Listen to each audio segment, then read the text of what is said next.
শিলচরের কৃতি ছাত্র হোসেন মোহাম্মদ দিয়াব আন্তর্জাতিক শিক্ষাঙ্গনে এক উল্লেখযোগ্য সাফল্য অর্জন করেছেন। বিশ্বের অন্যতম সেরা উচ্চশিক্ষা প্রতিষ্ঠান London school of economics and political science অর্থাৎ এলএসসি এর 2026 সালের সামার স্কুল প্রোগ্রামে অংশগ্রহণের সুযোগ পেয়েছেন তিনি।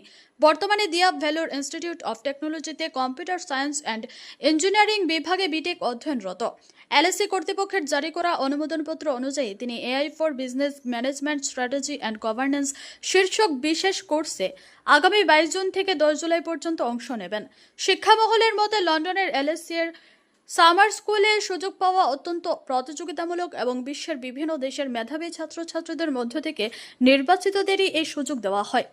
ফলে দিয়াবের এই সাফল্য শুধু তার ব্যক্তিগত অর্জন নয়, বরং শিলচর ও বরাক উপত্যকার জন্য গৌরবের বিষয়। দিয়াব হলেন সোনাইয়ের প্রাক্তন বিধায়ক করিমউদ্দিন বড়ভূঁইয়ার পুত্র।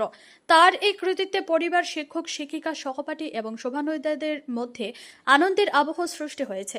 সামাজিক যোগাযোগ মাধ্যমেও অনেকে তাকে অভিনন্দন ও শুভেচ্ছা জানিয়েছেন। উচ্চশিক্ষার ক্ষেত্রে এই আন্তর্জাতিক স্বীকৃতি ভবিষ্যতে আরও বড় সাফল্যের পথ খুলে দেবে বলে মনে করছেন শিক্ষাবিদরা। শিলচরের এই তরুণ মেধাবীর উজ্জ্বল ভবিষ্যৎ কামনা করেছেন সকলেই।